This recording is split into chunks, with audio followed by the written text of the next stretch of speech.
السلام علیکم ورحمۃ اللہ وبرکاتہ۔ نحمدہ و نصلی علی رسولہ الکریم، اما بعد، فاعوذ باللہ من الشیطان الرجیم، بسم اللہ الرحمن الرحیم۔ رب اشرح لی صدری ویسر لی امری واحلل عقدۃ من لسانی یفقہوا قولی، رب زدنی علما، اللہم فقہنا فی الدین، آمین۔ جی کیا حال ہیں سب کے؟ ٹھیک ہیں، خیریت سے ہیں سب؟ الحمدللہ۔ آج ہم سورہ البقرہ آیت نمبر 93 پڑھیں گے۔ اللہ پاک ہمیں عمل کی توفیق بخشے۔ لفظی ترجمہ دیکھتے ہیں۔ وَإِذْ، اور جب، اخذنا، لیا ہم نے، میثاقکم، پختہ عہد تم سے، پکا وعدہ تم سے، ورفعنا، اور بلند کیا ہم نے، رافعین اس کا روٹ ورڈ ہے، فوقکم الطور، تمہارے اوپر طور کو، خذوا، پکڑو، آتیناکم، دیا ہم نے تمہیں، بقوۃ، ساتھ قوت کے، واسمعوا، اور سنو، قالوا، انہوں نے کہا، سمعنا، سین میم عین روٹ ورڈ ہے، سنا ہم نے، وعصینا، اور نافرمانی کی ہم نے، عین صاد یا روٹ ورڈ ہے، واشربوا، شین رابا، اور وہ پلائے گئے، فی قلوبہم، اپنے دلوں میں، اجلا، بچھڑے کی، بکفرہم، بوجہ اپنے کفر کے، قل، کہہ دیجئے، بئس ما، کتنا برا ہے جو، یأمرکم، حکم دیتا ہے تمہیں، بہ، اس کا، ایمانکم، تمہارا ایمان، ان، اگر کنتم، ہو تم، مؤمنین، مومن، ایمان والے۔ تفسیر دیکھتے ہیں۔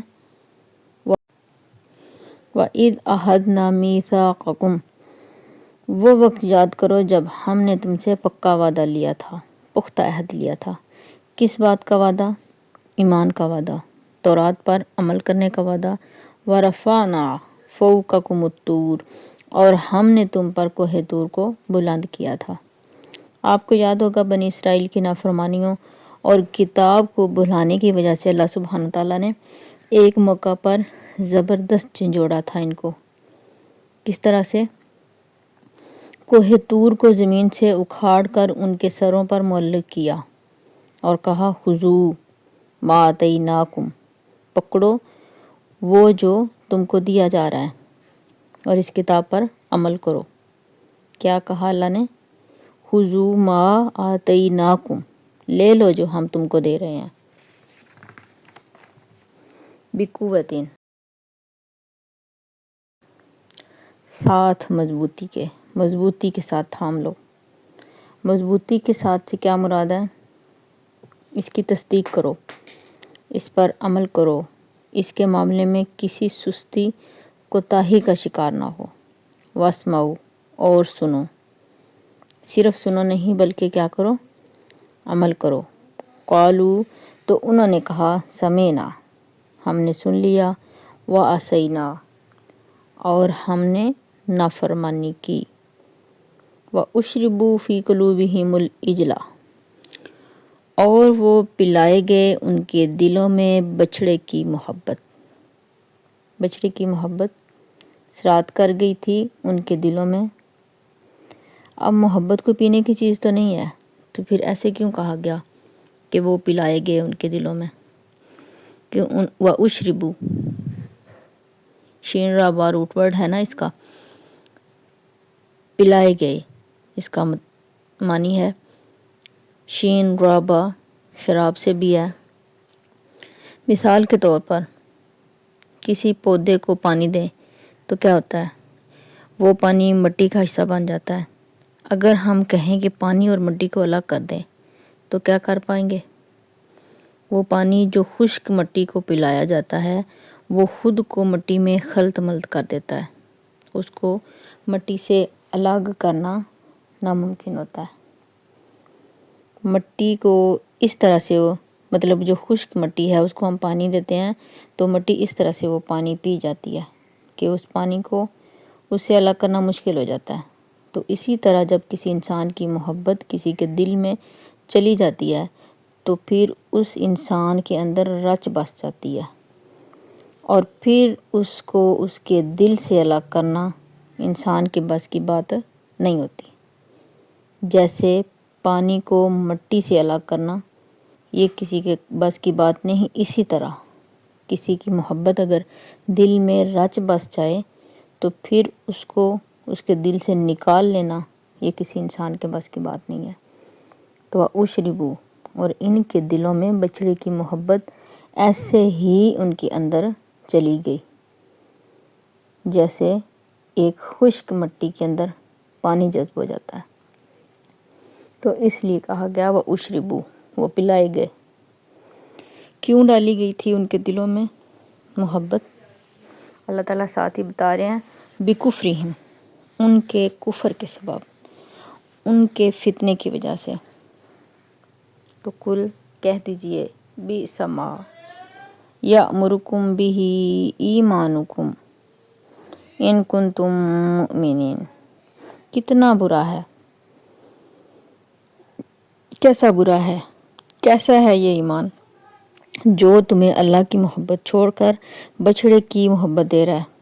اگر تم ایمان کے دعوے کرتے ہو، اگر سچا ایمان ہے تو یہ ایمان کیسا ہے تمہارا کہ ظالم کا ساتھ دینے والا بھی ظالم ہوتا ہے، جیسے قاتل کا ساتھ دینے والا قاتل ہوتا ہے، اتنا ہی گنہگار وہ ہوتا ہے اللہ تعالیٰ کی نظر میں، اتنا ہی وہ مجرم ہوتا ہے۔ تو کسی بھی گناہ کرنے والے کا ساتھ دینے والا برابر کا شریک ہوتا ہے۔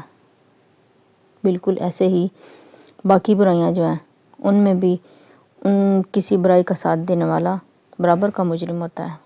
یہاں بنی اسرائیل کے اس گروہ کو سنایا جا رہا ہے جو نبی کریم صلی اللہ علیہ وآلہ وسلم کے زمانے میں تھے، حالانکہ انہوں نے براہ راست یہ غلطیاں نہیں تھی کی، لیکن چونکہ یہ اسی قوم سے تعلق رکھتے تھے اور اپنے آباء و اجداد کے کاموں پر بہت فخر کرتے تھے اور ان کی تاریخ کو سراہتے تھے، لہٰذا اس پر ان کو ملامت کی جا رہی ہے۔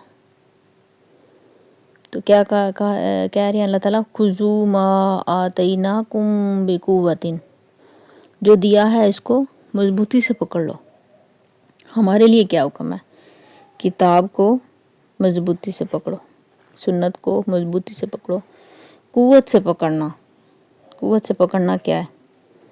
کوئی حصی قوت نہیں، بلکہ اس سے مراد دل کی مضبوطی ہے، عزم کی مضبوطی ہے، ارادے کی مضبوطی ہے۔ دین پر مضبوطی سے عمل کرنے کا حکم ہے، صرف پکڑنے کا حکم نہیں ہے۔ اللہ تعالیٰ کی نافرمانی کیوں کی بنی اسرائیل نے؟ بچھڑے کی محبت دل میں بسی ہوئی تھی۔ تو اس سے کیا پتہ چلتا ہے کہ اللہ تعالیٰ کی نافرمانی کیوں ہوتی ہے؟ اگر کسی اور چیز کی محبت ہمارے دل میں بسی ہوئی ہوتی ہے تو تب ہم اپنی نافرمانیوں کو دیکھیں، ہم اللہ تعالیٰ کو حکم کیوں نہیں مانتے؟ ہمیں پتہ ہے نماز پڑھنی ہے، کیوں چھوڑتے ہیں؟ ہمیں پتہ ہے غیبت نہیں کرنی چاہیے، کیوں کرتے ہیں؟ آج دیکھیں مسلمان قتل و غارت بھی کرتے ہیں، سود بھی لیتے ہیں، شراب بھی پیتے ہیں، جھوٹ بولتے ہیں، چوری کرتے ہیں، بہتان لگاتے ہیں، سارے گناہ کرتے ہیں، اور کتنے ہی کام ایسے ہیں جن کے کرنے کا حکم اللہ تعالیٰ نے ہمیں دیا ہے۔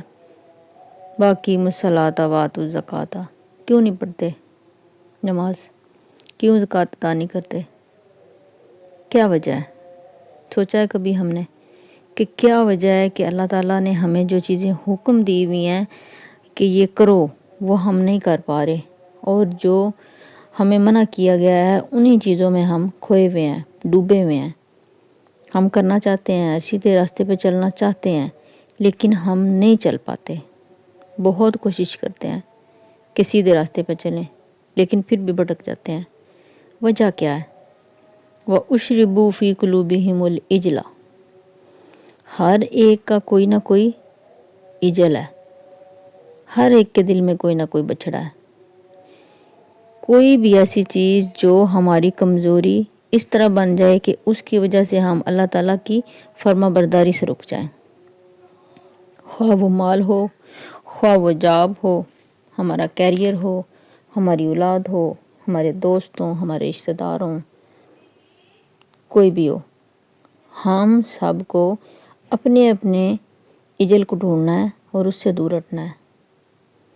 ہر وہ محبت فتنہ ہے جو اللہ تعالیٰ کی محبت کی جگہ لے لے۔ سمینا و عصینا، ان کو کیا کہا گیا کہ تم خذوا ما آتینکم بقوۃ، کہ جو تم کو دیا جا رہا ہے اس کو قوت سے پکڑو، اور انہوں نے کیا کہا سمینا و عصینا، اور ہم بھی یہی کر رہے ہیں، ہم نے سن لیا اور ہم نے نافرمانی کی۔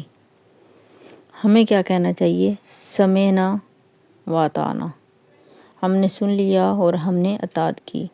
یہ اجل کیوں آ جاتے ہیں ہمارے اور اللہ تعالیٰ کے درمیان؟ یہ ہمارے دلوں میں کیوں کسی کی محبت پیدا ہو جاتی ہے؟ وجہ کیا ہے؟ بکفرہم، ہمارے انکار، ہمارے کفر، اللہ تعالیٰ کی نافرمانی۔ تو یہ سزا ملتی ہے انسان کو، جب انسان اللہ تعالیٰ کی نافرمانی کرتا ہے تو نتیجہ کیا نکلتا ہے کہ اس کو سزا ملتی ہے۔ اللہ تعالیٰ کی آیات کا انکار کرنے کی سزا، کفر کرنے کی سزا، اللہ کی نافرمانی کرنے کی سزا اس انسان کو ملتی ہے۔ سزا کیا ہوتی ہے کہ انسان کسی ایسی چیز میں اٹک کر رہ جاتا ہے جس کے بعد وہ کسی کام کا نہیں رہتا۔ اس آیت میں سب سے ایک بڑی سیکھنے والی چیز کیا ہے؟ یہ کہ انسان کو جو بھی حق نظر آئے، جہاں پہ بھی حق نظر آئے، اس کو قبول کر لے۔ کیونکہ حق کو ریجیکٹ کرنا، حق کو رد کرنا، حق کا انکار کرنا، کفر کرنا انسان کی آزمائش کا سبب بن جاتا ہے۔ اور وہ آزمائش کیا ہوتی ہے کہ انسان کے دل میں ایسی چیز کی محبت بھر جاتی ہے جو اللہ کو پسند نہیں ہوتی۔ تو اللہ تعالیٰ کی ناپسندیدہ چیز کی محبت انسان کے دل میں بیٹھ جاتی ہے۔ وَأُشْرِبُوا، تو دیکھیں، سوچیں ہمارے دلوں میں کس چیز کی محبت پلا دی گئی ہے؟ مال و دولت کی، اولاد کی، رشتہ داروں کی، بہن بھائیوں کی، ہمارے کیریئر کی۔ کس کی محبت ہے ہمارے دلوں میں جس نے اللہ تعالیٰ کی محبت کی جگہ لے لی ہے؟ غور و فکر کریں، سوچیں، جائزہ لیں اپنے دلوں کا، اور اس محبت کو نکال کے باہر پھینکیں جس نے اللہ کی محبت کی جگہ لے لی ہے۔ یہ کرنا بہت مشکل ہے، کہنا بہت آسان ہے، لیکن ہمیں کوشش کرنی ہے، اور اللہ تعالیٰ کی نافرمانی سے بچنا ہے۔ بکفرہم، کسی چیز کا جس کا اللہ تعالیٰ نے حکم دیا، جس سے روکا، جس طرح سے اللہ نے احکامات اپنے نازل کیے ان کو اسی طریقے سے ان پہ عمل کرنا، یہ اللہ تعالیٰ کی نافرمانی سے ہمیں بچا سکتا ہے۔ اللہ پاک سب کو عمل کرنے کی توفیق دے۔ جزاک اللہ خیرن کثیر واحسن الجزا فی الدنیا والآخرہ۔ دعا میں یاد رکھیے گا۔ السلام علیکم ورحمۃ اللہ وبرکاتہ۔